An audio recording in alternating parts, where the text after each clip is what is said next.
Hi friends, good evening. This is Engineer Imran Aziz. Welcome to CivTech Simplified. We are presenting today part 3 of our ongoing video series, and the topic is structural analysis.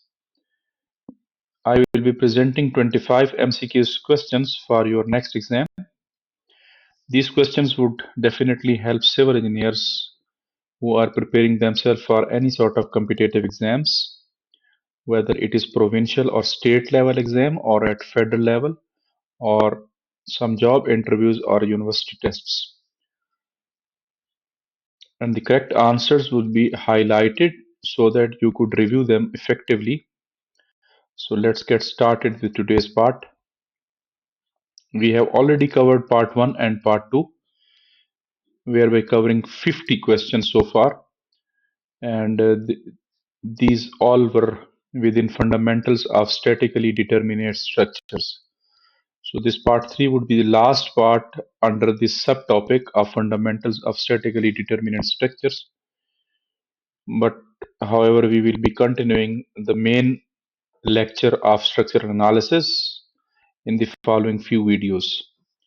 So question 51, a three-hinged arch will have three hinges. A three-hinged arch will have three hinges. Option A, two at two ends and one anywhere in between the two ends. Option B, two at two ends, the third at the crown only.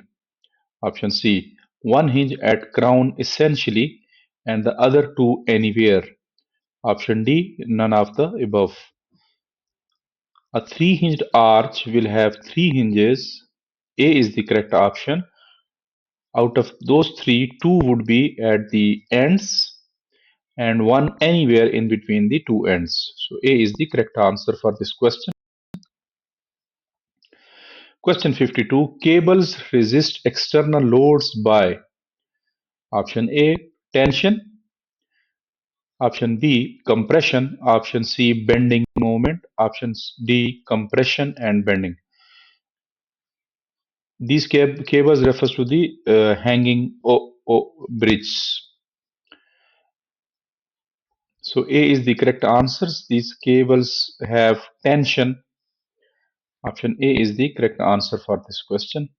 Cables resist external loads by tension.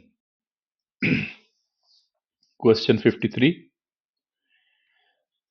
An arc resists the external load by. How the arc resists the external load?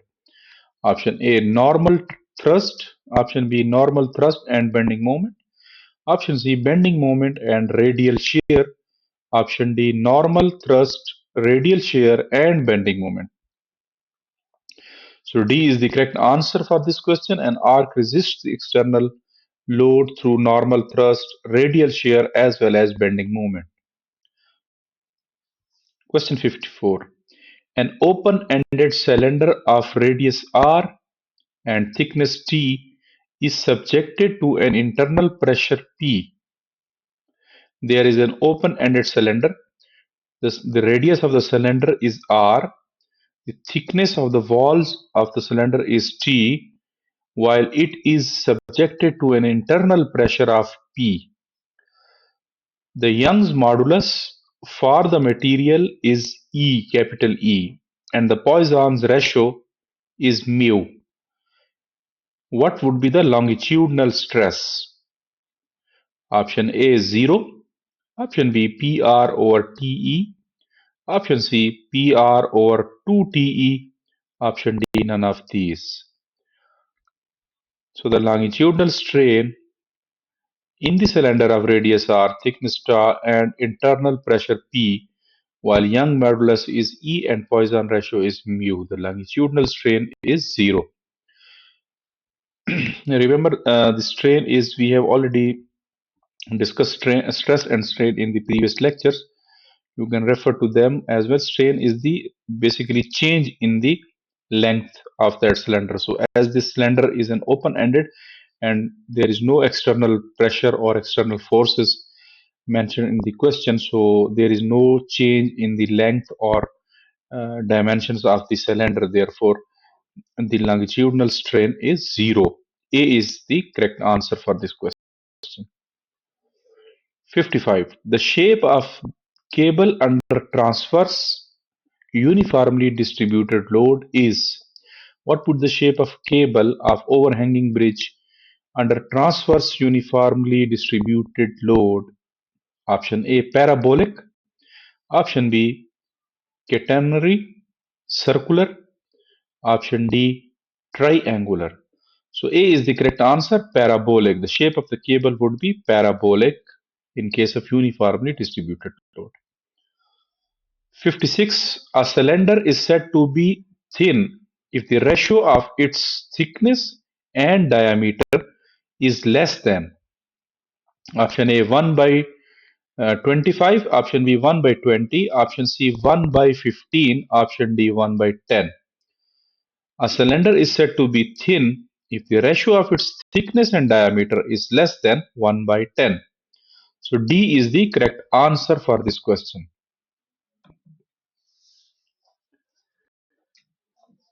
57. The stress in the wall of a cylinder in a direction normal to its longitudinal axis due to a force acting along the circumference is known as.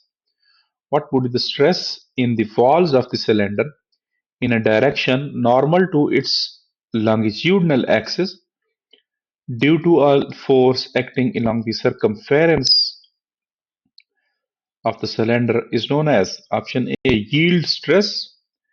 Option B, longitudinal stress. Option C, hoop stress. Option D, circumferential stress. So C is the correct answer for this question. Hoop stress would be the stress due to force acting along the circumference. Question 58. The ratio of the tensile stress developed in the walls of a boiler in the circumferential direction to the tensile stress in the axial direction is known as. Would be option A 4, option B 3, option B 2, C 2, option D 1. The ratio of the tensile stress developed in the walls of a boiler in the circumferential direction to the tensile stress ratio between the tensile stress developed in the walls to the circumferential tensile stress would be 2. C is the correct answer for this question. Question 59. The ratio of circumferential stress to the longitudinal stress in the walls of a cylinder shell due to flowing liquid is. Option A 1 by 2, option B 1, option C 3 by 2, option D 2. So this ratio would also be 2. The ratio of the circumferential stress to the longitudinal stress would be 2. Question 60.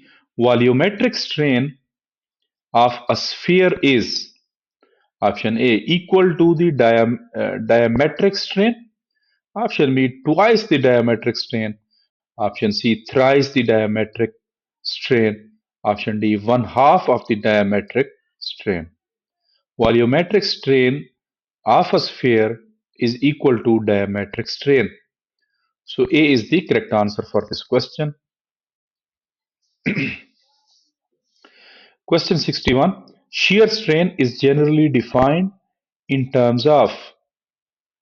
Shear strain is generally defined in the terms of.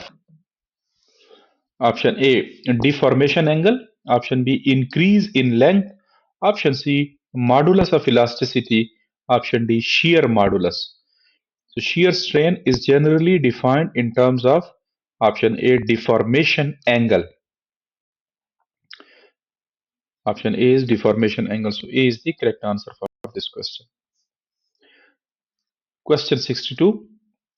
If a thin-walled hollow spherical ball is placed in a pressure chamber, the stress in its wall will be. Option A, maximum along horizontal axis. Option B, uniform all over the shell. Option C, minimum along vertical axis. Option D, non-uniform over the shell. If a thin welded, if a thin walled hollow spherical ball is placed in the pressure chamber, so the pressure would be exerted in a similar manner throughout the walls of the ball, all around the walls of the ball. So the uniform, its stress will remain uniform all over the shell. B is the correct answer for this question. Question 63. A long closed cylindrical pressure vessel is made by joining different cylindrical parts using lap joint all along the periphery. The rivets shall be under option A, bending shear, option B, direct compression, option C, direct shear, option D, torsional shear. A long closed cylindrical pressure vessel is made by joining different cylindrical parts using lap joint all along the periphery. The rivets shall be under option C, direct shear. C is the correct answer for this question. 64. A thin-walled cylindrical pressure pipe is made by welding two semicircular parts along the length. Under working condition, the weld shall be under option A, direct shear, option B, direct tension, option C, direct compression, option D, torsional shear. A thin-walled cylindrical pressure pipe is made by welding two semicircular parts along the length. Under working condition, the weld shall be under direct shear. A is the correct answer for this question. 65. In a thin-walled closed cylindrical pressure vessel, bending moment will be.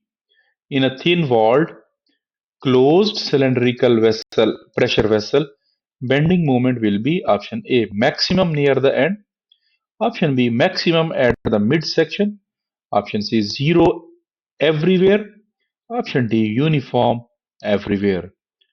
So C is the correct answer, zero everywhere. In a thin-walled closed cylindrical pressure vessel, bending moment will be zero everywhere.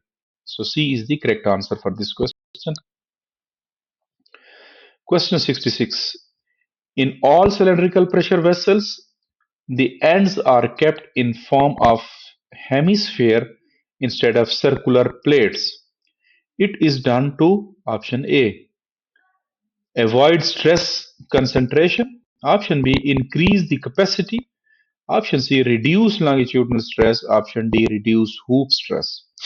In a cylindrical, in all cylindrical pressure vessels, the ends are kept in form of hemisphere instead of circular. It is done to option A, reduce longitudinal stresses. Option C is the correct answer for this question. They want to reduce the longitudinal stress. 67. In a thin closed cylindrical pressure vessel, the ratio of hoop stress to the longitudinal stress shall be. In a thin closed cylindrical pressure vessel, the ratio of hoop stress to longitudinal stress shall be option A 1, option B 2, option C 1 by 2, option D 1 by 4. So B is the correct answer for this question. The ratio will be 2. 68. In a thin spherical shell, the ratio of radial to circumferential stress is. In a thin spherical shell, the ratio of radial to circumferential stress is option A 1, option B 2, option C 1 by 2, option D 1 by 4. So A is the correct answer, 1. The ratio of radial circumferential stresses will be 1. 69. Which one is true for moment distribution method, MDM? Option A. For a simple sport, df is equal to 0. For a fixed sport, df is equal to 1. Option C. At internal joint, sum of df is equal to 1. Option D. None of the above. Which one is true for MDM? Yeah, it is at internal joint, sum of the DF is equal to 1. So C is the correct answer for this question. Moment distribution method was first introduced by who introduced the MDM method, moment distribution method? Option A, Alford in 1930. Option B, Professor Hardy Cross in 1930. Option C, Alfred Kelbesh in 1970. Option D, Professor Hardy Cross in 1970s. The moment distribution method was first introduced by Professor Hardy Cross in 1930. So B is the correct answer for this question. Question 71. In case of thin closed cylindrical pressure vessel, the maximum shear stress shall be. What is the formula to calculate the maximum shear stress in a thin closed cylindrical pressure vessel? Option A, PD over 2T. Option B, PD over 4T. Option C, PD over 60. Option D, PD over 8T. So D is the correct answer, PD over 8T. In case of thin closed cylindrical pressure vessel, maximum shear stress shall be PD over 8T. Question 72. In a thin walled cylindrical pipe section having diameter 200 mm and thickness 1 mm, carries water at 5 Newton per mm square pressure, whose stress shall be. Option A, 250 megapascal. Option B, 500 megapascal. Option C, 125 megapascal. Option D, 0. So in a thin walled cylindrical pipe section having dia of 200 mm, internal thickness of walls is 1 mm, it carries water at 5 Newton per mm square pressure. So hoop stress will be option A, 250. 250 is megapascal is the correct answer for this question. 73. In a thin walled cylindrical pipe section having radius 200 mm, thickness 1 mm, and carries 5 Newton per mm square pipe, longitudinal stress should be. What will be the longitudinal stress throughout the pipe? Option B, 500 MPa, megapascal. So for hoop stress, it is 250. For longitudinal stress, it is 500. 74. A circular three-pinned arch of span L is equal to 20 meter and a rise of 5 meter is hinged at a crown and springing. It carries a load of UDL of 10 kilonewton per meter over entire span. The horizontal thrust at right springing will be. What will be the horizontal stress at right springing? Option A, 100 kilonewton. Option B, 600 kilonewton. Option C, 400 kilonewton. Option D, 800 kilonewton. So A is the correct answer, 100 kilonewton. Question 75. If P is the internal pressure in a thin cylinder of diameter D, thickness T, the developed hoop stress is. What would be the hoop stress? Option A, PD over 2T. Option B, PD over 4T. Option C, PD over T. Option C, 2PD over T. So A is the correct answer. If P is the internal pressure in a thin cylinder of diameter D and thickness T, the hoop stress will be calculated as PD over 2T. So A is the correct answer for this question. Thank you for watching. You have completed structural analysis part 3, and these questions hopefully would help civil engineers to prepare themselves for the competitive exams. Please subscribe to CivTech Simplified for our upcoming videos. Follow us on Facebook, Instagram, as well as TikTok. Thank you very much and see you in the next video.